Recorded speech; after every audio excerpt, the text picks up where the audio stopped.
Lawrence Goldsmith wrote this book called Watercolour, Bold and Free. His examples are fantastic, and he's got all sorts of different ideas for ways to play around.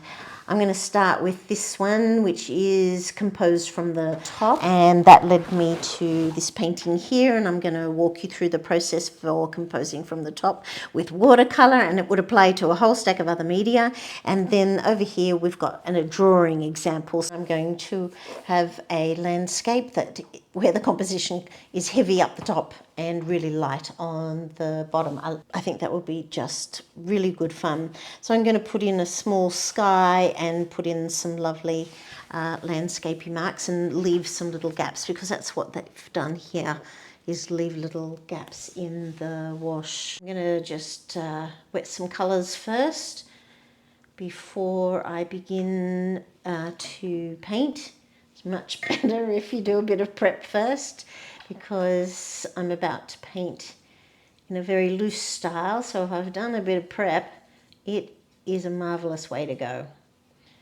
Just makes you a little more fluid. So I'm preparing my colours. There's a few greens that I've got going there. One is Cascade Green, one is Turquoise Green Light, and I even have another turquoise over here. I'm going to put a bit of water on it in case I want to have some of that later as well. So I've got a blue and a green, and I think because it's going to be really quite fast, I'm going to go for a brown. This brown over here is a serious granulator. It's Lunar Earth by Daniel Smith, so it's one of that granulating series.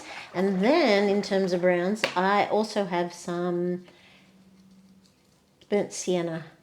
I've got quite a good video on how to mix burnt sienna. I might put that as a link down below. I think I'll just go the classic ultramarine, because I've got these greens that are not necessarily natural looking, and because ultramarine has a little bit of red in it, it can look beautifully natural. Very, very loose.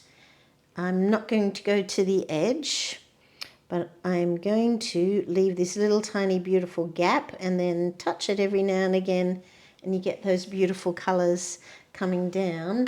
But at the same time, if I touch this one here, it'll push paint up into those same beautiful marks.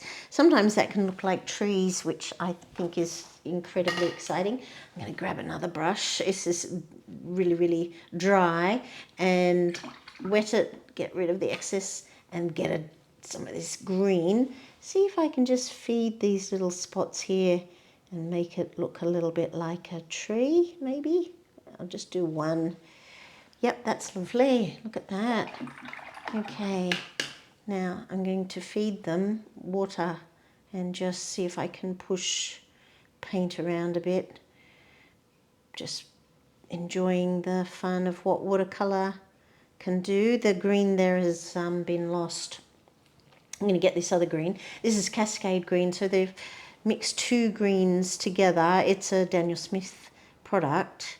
They've mixed two, not two greens, they've mixed two colours together, a blue and a yellow, a blue and a, I can't remember what the other colour is. I think it's like raw sienna or something like that. Anyway, the colours straight out when you use them.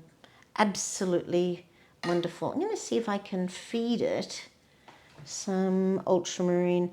It's probably just too heavy with paint, and you can see my page here is buckled massively, and in fact the sizing has been lost on my page. This is not very old. That's so funny. This is a sketchbook. I was going to show you the front, but it used to say sketchbook. I stick paintings on top of all of them. That's why this is behaving so badly. This is a sketchbook. Okay, scrap that. This is a good exercise in how you know you're not painting on watercolour paper. Well, this is exciting. I'm going to start a new sketchbook, a watercolour sketchbook today. I'm in love with my watercolour sketchbooks, and sticking something over the front of it is so much fun. Anyway, So this first one I'm going to do here. Well, will I leave? Yes, I'm going to leave for a title page. Though I've seen videos where people are like, don't leave space for a title page. It just bothers you every time you have to come back to it. Okay, going back to what you might notice about why this isn't watercolor paper. Firstly, that I was feeding it and it moved a bit, and then it all got kind of clogged right there, which was when I started to really question it. Up until then, I'd been having a little bit of fun with wet and wet. So the page is like, I don't know, it feels like, when I feel it, it's about 180 GSM. So it's not 90 GSM like printer paper, so it's a bit heavier than that. And I think it's kind of like a sketch paper. You can see that the colour has gone straight into the fibres of the paper. It's not sized like watercolour paper at all.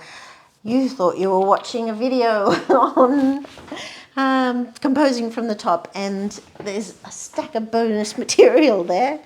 All right, I'm going to now actually sketch the same thing, but this time with actual watercolour paper. Be a great example of what went wrong. Okay, I'm giving that a wonky line, wonky. And then I'm going to get some of this beautiful, let's start with the blue, and feed it across here. And all right, now we're talking. This is watercolor paper. Look at that. That's so beautiful. And then I'm going to wash this off. Ish. All right, wash it off. And bring this line along, and I'm going to allow it to touch. And then at those touch points, I'm going to put in a green mountain. It's going to come up and touch those ones. There's all this beautiful water down here. I'm going to come back to the blue, just make it mix in. Okay, what's really weird is that these are barely traveling either. Okay, it's about that paint. Just when you think you've gotten really good at a subject, then this is the sort of thing that happens and stops you in your track, and so that you start to go, okay, what is going on? What are these colours doing? I think that's partly why watercolour is endlessly fascinating.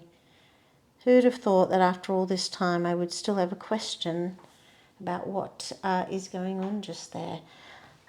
I think I need to introduce one of those beautiful browns now. I'm going to go for burnt sienna.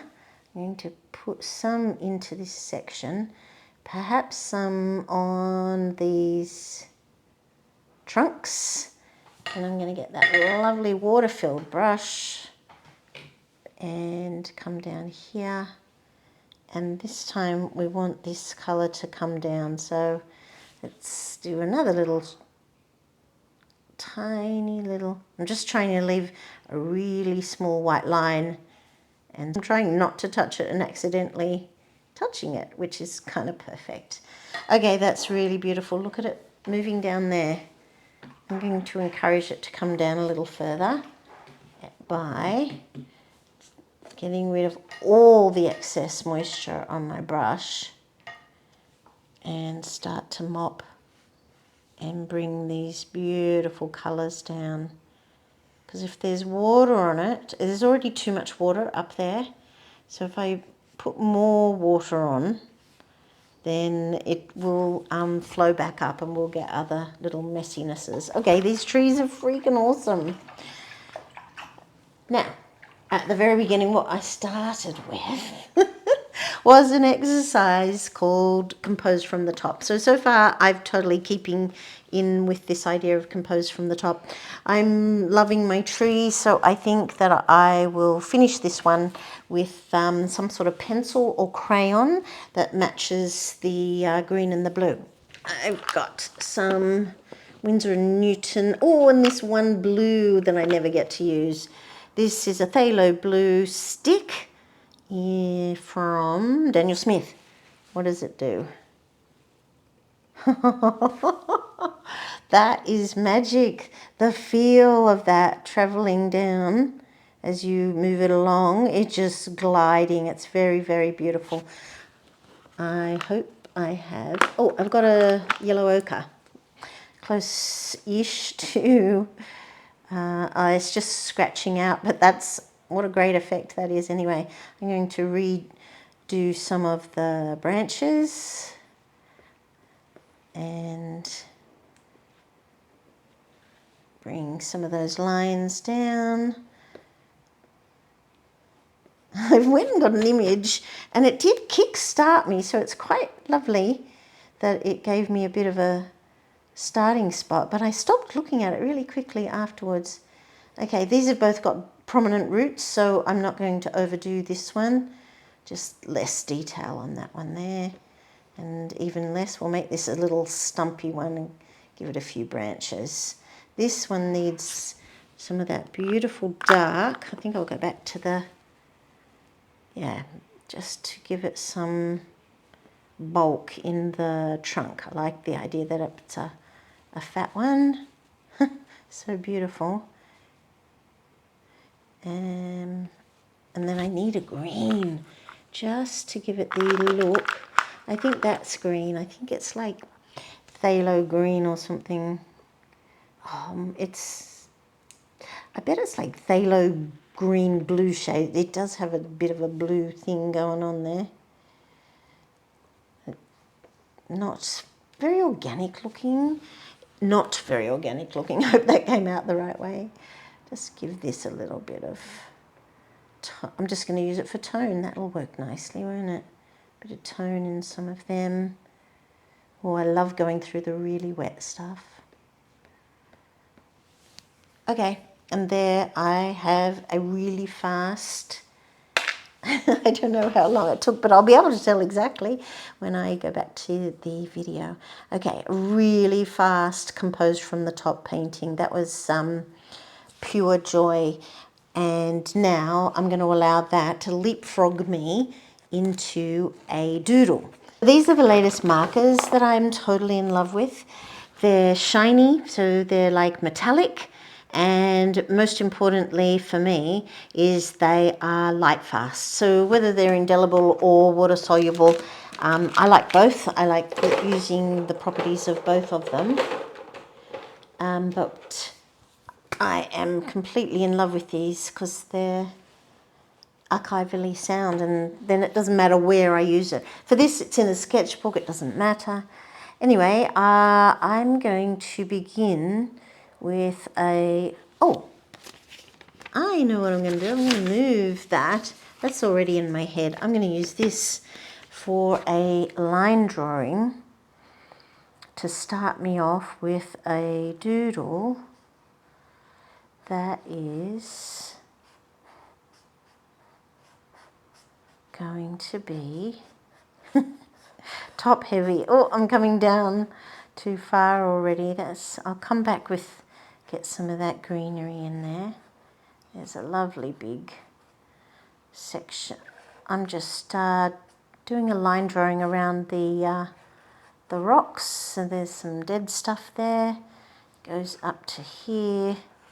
So I am doing a compositional exercise, but it's the purpose of the exercise is that I have a composition that's top heavy. The artist Lawrence Goldsmith calls it composed from the top. So that's a much better way of describing what I'm doing. Oh, I love blue. If you've got any problems, blue is the answer.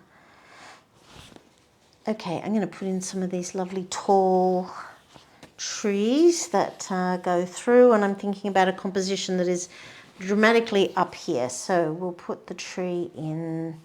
Will it come? I'll make it come like that. And then there's the tree and all the fronds on it. And so I'm not really obeying the laws of a line drawing because of a continuous line drawing, because I'm stopping all the time. I just want that to look like it's going further up.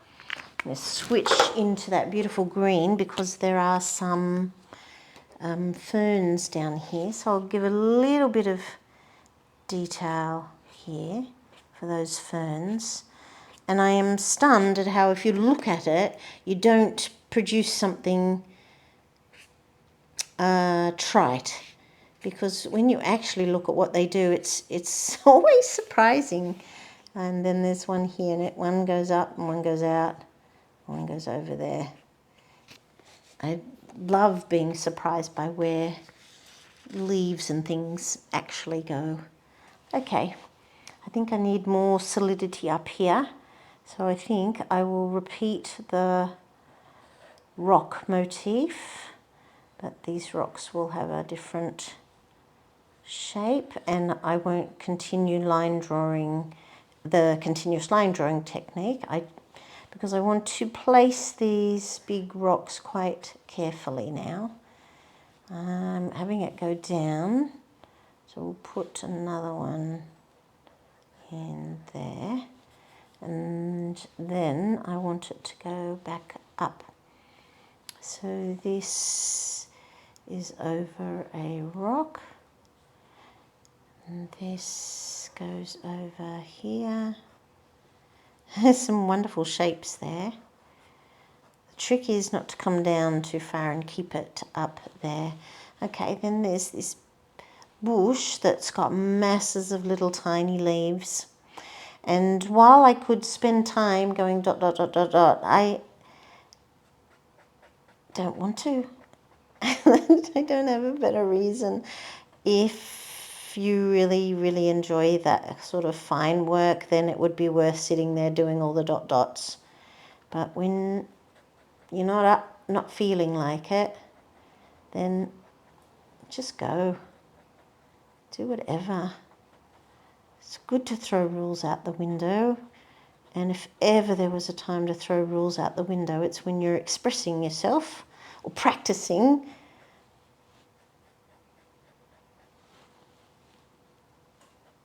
There.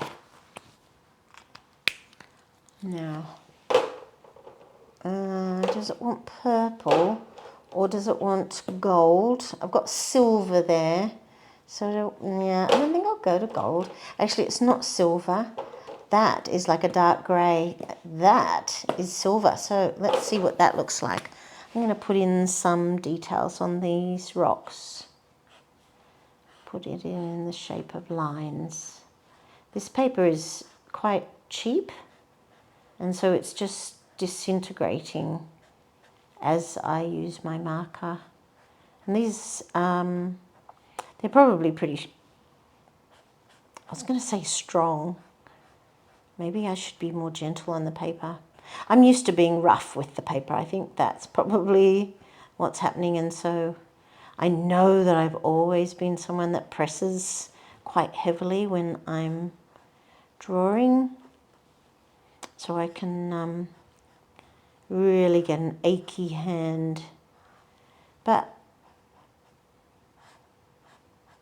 that's all right. Just have a break. Oh yeah, that silver was beautiful. I'm going to put some on this one down here. Here.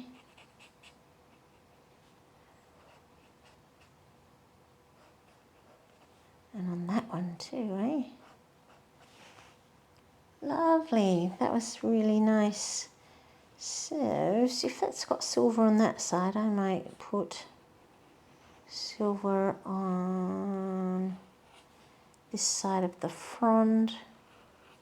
Makes this frond come inside. All right, now you can have some dots. It's even beautiful at dots, these markers.